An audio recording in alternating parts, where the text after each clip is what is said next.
administratif, Kelenteng Bon Sanbio terletak di Jalan KS Tubun nomor 43 Desa Pasar Baru, Kota Tangerang, Provinsi Banten. Bangunan tersebut berbatasan dengan pemukiman Kampung Koang Jaya di sebelah barat, utara, dan timur, serta Jalan Aibda Karel Sasuit Tubun di sebelah selatan. Kelenteng Bon Sanbio atau disebut juga Vihara Nimala terlihat mencolok daripada bangunan di sekitarnya. Kelenteng didominasi warna merah, sedikit warna biru, dan kuning tampak di bagian tembok dan gentingnya. Di atap gerbangnya ada patung burung phoenix dan ular naga. Di pojok kiri terlihat rumah minyak yang menyediakan berbotol-botol minyak untuk bersembahyang. Di halaman depannya terdapat sepasang patung singa penjaga yang betina bermain dengan anaknya, sementara yang jantan tengah memegang bola. Setelah memasuki koridor, terlihat sebuah hiolo dari marmer sebagai tempat meletakkan batang hio atau dupa yang telah dibakar. Ruang-ruang peribadatan ada di setiap sudut kelenteng, lengkap dengan meja, altar, dan patung-patung dewa. Kelenteng Bon Sanbio dibangun pada tahun 1689 oleh seorang pedagang asal Tiongkok yang bernama Lim Tao Kun atau 5 tahun setelah kelenteng Bon Tek Bio berdiri. Pembangunan kelenteng ini dimaksudkan untuk menempatkan patung Kim Sin Kong Cho Hok Tek Cheng Sin berasal dari Banten. Bangunan kelenteng ini kelihatan megah, tetapi dulunya kelenteng ini masih sangat sederhana. Dindingnya terbuat dari anyaman bambu dan kayu, atapnya berbahan daun rumbia dengan tiang penopang dari kayu. Ukuran bangunan pada awalnya tidak seluas sekarang. Sejarah Kelenteng Bon Sanbio tak terlepas dari keberadaan orang-orang Tionghoa di Tangerang. Mereka datang secara bergelombang, jauh sebelum kedatangan bangsa Eropa ke Banten dan kawin campur dengan orang-orang setempat. Mereka punya sebutan unik, Cina Benteng. Menurut Edi Prabowo, sinolog atau ahli sejarah Tiongkok dari Universitas Indonesia, sebutan Cina Benteng muncul pada masa Kongsi Dagang Hindia Timur atau VOC atau company yang menaklukkan Batavia pada tahun 1619. Tak puas dengan Batavia, company merebut daerah sekitar Sungai Cisadane yang sebelumnya milik Kerajaan Pajajaran. Company lalu mendirikan benteng di sekitar Sungai Cisadane untuk melindungi wilayahnya dari serangan musuh. Keberadaan benteng menyusahkan gerak-gerik orang Tionghoa. Akhirnya, mereka memilih tinggal di luar benteng, antara lain di daerah Sewan dan Kampung Melayu. Disinilah muncul istilah Cina Benteng, kata Edi Prabowo.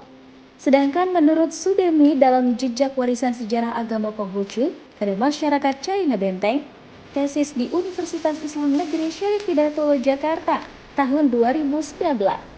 Seiring dengan kedatangan orang Tionghoa di Tangerang, masuk pula ajaran Konghucu.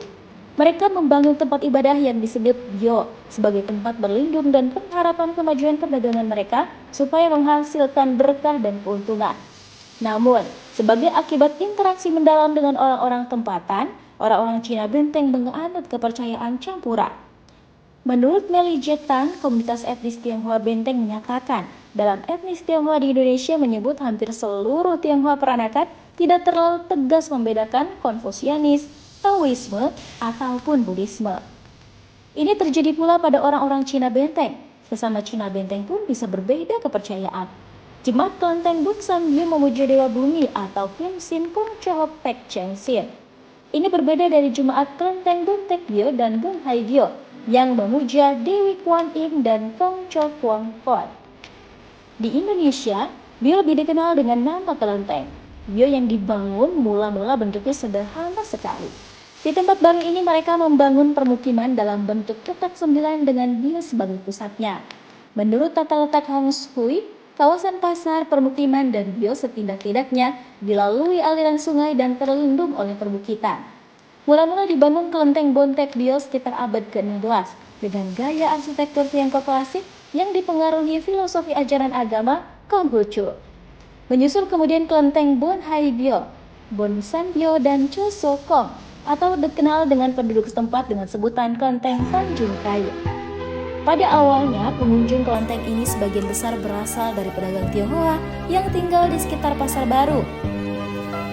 Seiring dengan berjalannya waktu, Kelenteng Bon Sanbio mengalami beberapa kali renovasi dan pemugaran.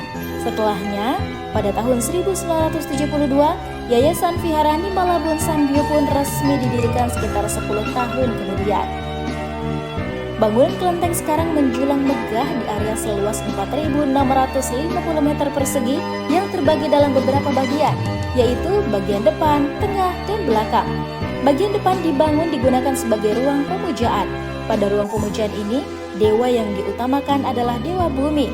Pada sisi kanan kiri ruang pemujaan utama terdapat ruang pemujaan dewa-dewa dan leluhur. Bagian depan bangunan raya akan hiasan dengan warna dominan merah. Di ruangan depan ini terdapat 8 tiang yang dihias dengan motif buah-buahan dan tokoh hewan. Selain itu, terdapat pula lampion yang diperoleh dari donatur. Bagian tengah ruangan terdapat aula, ruangan pendidikan, dan beberapa altar pemujaan. Adapun di bagian belakang terdapat beberapa ruangan, yaitu ruangan Damasala, pendopo pecun, petilasan Mbah Raden Surya Kencana, dan kantin. Di dalam ruangan terdapat rupang Buddha dengan tinggi sekitar 3,5 meter. Di pendopo pecun yang berada di sebelah barat ruang Damasala, terdapat sepasang perahu naga yang berwarna merah dan kuning. Perahu tersebut merupakan sumbangan dari seorang tuan tanah. Sementara pada bagian tengah dan belakang kelenteng, sejumlah anak-anak remaja tengah berlatih serius memainkan atraksi barongsai, dilengkapi iringan tabuhan tambur, gong, dan simbalnya. Petilasan Mbah Raden Surya Kencana berada di sebelah barat pendopo pecun. Awalnya, petilasan tersebut berada di tepi sungai depan kelenteng. Dikarenakan adanya pelebaran jalan, maka bangunan petilasan dipindahkan ke dalam kelenteng. Hal menarik lainnya dari kelenteng ini adanya petilasan seorang tokoh yang menyebarkan agama Islam di Jawa Barat, yaitu Raden Surya Kencana. Petilasannya berada di bagian belakang kelenteng, berdekatan dengan ruang Damasala yang merupakan tempat ibadah umat Buddha. Kelenteng Bonsambio membolehkan orang-orang Islam menziarahi petilasan Raden Surya Kencana. Pengurus juga menyediakan tempat sholat dan lengkap beserta alat sholatnya serta Al-Quran untuk para peziarah. Raden Surya Kencana sering dianggap sebagai salah satu penyebar agama Islam di Tangerang. Dalam buku The Cult of Surya Kencana in Jakarta, karya Ingo Wandelt menilai keberadaan tokoh ini tidak begitu jelas. Tapi tak diragukan lagi keberadaannya memperoleh penghormatan cukup luas di antara masyarakat Tangerang, Jakarta, dan Cilengsi. Bagi warga setempat, adanya cerita tentang sosok Raden Surya Kencana justru memperkokoh hubungan antara umat Islam dan juga masyarakat etnis Tionghoa. Tokoh ini mempertemukan kebudayaan dan kepercayaan yang berbeda antara orang-orang Islam dari luar Tangerang dan orang-orang Cina Benteng. Karena itulah, Kelenteng Bonsambio memiliki peran penting dalam menumbuhkan kerukunan antar umat beragama. Selain digunakan sebagai tempat ibadah, kelenteng ini menjadi destinasi wisata yang menarik untuk dikunjungi. Jika ingin mendapatkan suasana yang meriah, datanglah menjelang perayaan Imlek. Lilin-lilin merah setinggi 1 meter menyala tanpa henti selama sebulan. Ribuan lampion bergelantungan di langit-langit menerangi area kelenteng sekaligus harapan umat manusia agar di tahun mendatang memperoleh keberuntungan dan kebahagiaan. Benar-benar indah dan mempesona. Menelisik perkembangan etnis Tionghoa di Tangerang, tak ada yang bisa dilepaskan dari sejarah masa lalu. Berkembangnya etnis Tionghoa dapat dilihat dari banyaknya bangunan vihara atau kelenteng di wilayah Tangerang. Bahkan, ada kelenteng yang sudah berusia ratusan tahun. Salah satunya adalah kelenteng tempat pemujaan para dewa sebagai saksi sejarah lahirnya keturunan orang-orang Cina Benteng. Kehadiran kelenteng Bonsambio juga menjadi simbol keberagaman dan toleransi beragama. Karena pengunjung yang datang ke vihara itu tidak hanya umat Buddha yang melakukan peribadatan atau sembahyang saja, namun juga terbuka bagi banyak warga umat Muslim yang datang ke vihara Bonsambio untuk berziarah ke petilasan Raden Surya Kencana. Diketahui juga, pada momentum setiap hari besar umat Islam, Yayasan Vihara Nimala selalu melaksanakan syukuran.